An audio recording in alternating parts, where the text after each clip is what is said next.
Crypto में investment करनी है लेकिन समझ नहीं आ रहा कौन से ऐप के साथ स्टार्ट करूं, कहां से स्टार्ट करूं, कहां पे इन्वेस्ट करूं, गवर्नमेंट ने क्या क्या टैक्सेस लगाए हैं, क्या क्या बेनिफिट्स हो सकते हैं इसके, तो ये जान लेते हैं ये वीडियो के थ्रू। अब क्रिप्टो करेंसी होती क्या है? सबसे पहली बात तो ये करेंसी पूरी डिजिटल फॉर्मेट में है, यानी कि ये करेंसी कभी भी आपके हाथ में नहीं आएगी। जैसे कि स्टॉक मार्केट में शेयर सर्टिफिकेट मिलता है, एफडी में एफडी का सर्टिफिकेट मिलता है, वैसे ही क्रिप्टो करेंसी में आपको कुछ नहीं मिलेगा। ये पूरी करेंसी ब्लॉकचेन टेक्नोलॉजी के ऊपर है, यानी कि पूरा डिजिटल फॉर्मेट, आपको कभी भी कुछ भी हाथ में नहीं मिलेगा। अब ये करेंसी कहां कहां पर है? ये करेंसी ऑल ओवर वर्ल्ड है एंड ये 24/7 इसका मार्केट चलता है, यानी कि यूएस, इंडिया, कनाडा, जापान, हर जगह से लोग इसे बाय कर सकते हैं। सेकेंड, इसके बेनिफिट्स क्या है, यानी कि रिस्क एंड रिवॉर्ड क्या है? बेनिफिट्स तो बहुत अच्छे हैं, रिस्क तो इतना ज्यादा है कि आपका पूरा कैपिटल उड़ सकता है, 100% का रिस्क है। रिवॉर्ड भी इतना ज्यादा है कि 10 गुना पैसा हो जाएगा, यानी कि जितना ज्यादा रिस्क उतना बड़ा रिवॉर्ड। रिस्क है तो इश्क, ये एक्चुअल में कहावत यहाँ पे यूटिलाइज होती है।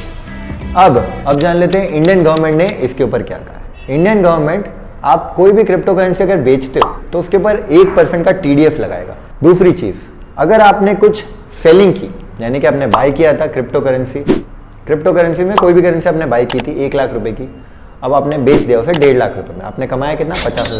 50,000 के ऊपर 30% लेगी, 20% या 12-12.5% नहीं, 30% लेगी।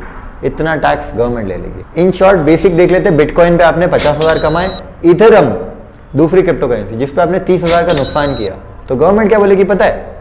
30,000 बोल दिया भाई, उससे कोई लेना देना नहीं, आपने 50,000 कमाए ना, उसके ऊपर 30% दे दे।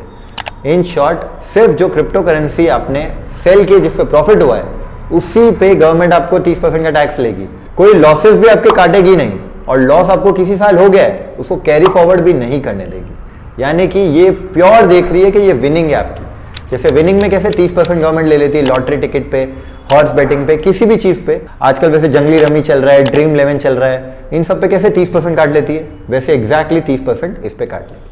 तो रिस्क रिवॉर्ड क्रिप्टो करेंसी होती क्या है, गवर्नमेंट ने क्या क्या बोला है, ये मैंने आपको बता दिया। अब आ जाते हैं मेजर पॉइंट।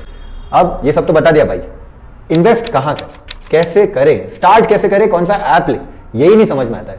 मैं खुद इसके अंदर बहुत कंफ्यूज हो गया भाई। मैंने रिसर्च की, मैंने काफ़ी सारे ऐप्स देखे, ऐप्स देखने के बाद उनके चार्जेस देखे, क्या क्या हो सकता है, काफ़ी वीडियोस देखे, रिसर्च करने के बाद फाइनली मैं इस पॉइंट पर आया। मैंने ऐप्स जो देखे उसमें सबसे पहला ऐप था बिनांस करके, जिसकी फीस मुझे काफ़ी कम लगी, लेकिन मेजर ड्रॉबैक, मैं ड्रॉबैक भी बता देता हूँ एंड उसमें क्या बेनिफिट है वो बता देता हूँ। बेनिफिट ये मिला, बहुत सारे क्रिप्टो करेंसीज वहाँ पे लिस्टेड है। क्रिप्टो करेंसीज बहुत सारी हो सकती है, आप खुद भी एक क्रिप्टो करेंसी बना सकते हो। नहीं, इंडिया में थोड़ा डिफिकल्ट हो सकता है ये, but outside countries, US, Japan, Canada, यहाँ पे आपको इजीली क्रिप्टो करेंसी का मार्केट मिल जाएगा। अब जान लेते हैं ऐप्स के बारे में। बिनांस जैसे मैंने बताया, वो चार्जेस उसमें कम है काफ़ी, क्योंकि वो P2P ट्रेडिंग देता है। P2P ट्रेडिंग क्या होता है? Person to person.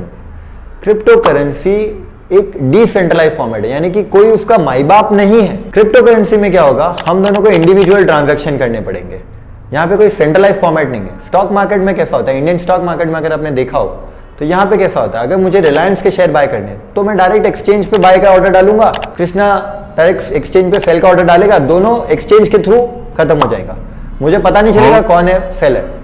वैसे ही कृष्णा को पता नहीं चलेगा कौन है बायर।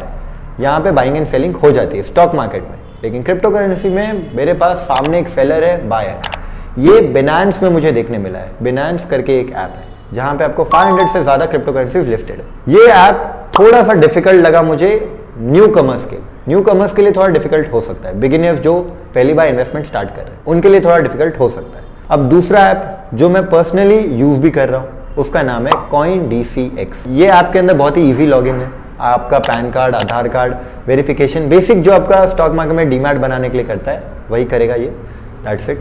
उसके बाद एक करंट अकाउंट बनेगा, करंट अकाउंट जिसमें आप ट्रांसफर करोगे, यानी कि उनका एक वॉलेट है जहां पे आपको वॉलेट में पैसे ट्रांसफर करने पड़ेंगे। एक सेंट्रलाइज फॉर्मेट बना रहा है, एक सेंट्रल फॉर्मेट बना रहा है जहां पे मैं वहां से बाय कर सकता हूं इजीली एंड सेल भी कर सकता हूं। कृष्णा वहां से सेल कर सकता है, बाय भी कर सकता है, दोनों के लिए एक सेंट्रलाइज फॉर्मेट बना रहा है। This is very good. मुझे एक इंडिविजुअल P2P ट्रेडिंग नहीं करनी। यहाँ पे मुझे IMPS के थ्रू फंड ट्रांसफर करने, UPI पेमेंट ये मना करता है, IMPS फंड ट्रांसफर ही अलाउड है यहाँ पर। अब क्रिप्टो करेंसी में इन्वेस्टमेंट करने के लिए आप सबसे मेजर पॉइंट जो आपको जानना चाहिए वो है रिस्क। आपको maximum for the first time beginners 2% से ज्यादा इन्वेस्टमेंट नहीं करना चाहिए। टोटल कैपिटल मेरा 10 लाख रुपए का है, तो सिर्फ 20,000 रुपए लगाऊंगा मैं। स्टार्टिंग 20,000 से करनी चाहिए। यहाँ पे आपको फास्ट गेन देखने मिलेंगे, लेकिन लॉसेस भी बहुत जल्दी हो सकते हैं। इन्वेस्टमेंट के लिए अगर आप पर्पस देख रहे हो क्रिप्टो में, तो 5 से 10 साल। ट्रेडिंग पर्पस देख रहे हो, सो दे ऑलरेडी नो 2 से 3 दिन, 5 दिन, 10 दिन में वो पैसे कर सकते हैं, लेकिन लॉसेस भी उतना ही हो सकते हैं। ऐसे ही इंटरेस्टिंग अपडेट्स के लिए आप लाइक एंड फॉलो कर सकते हैं। Till then, thank you.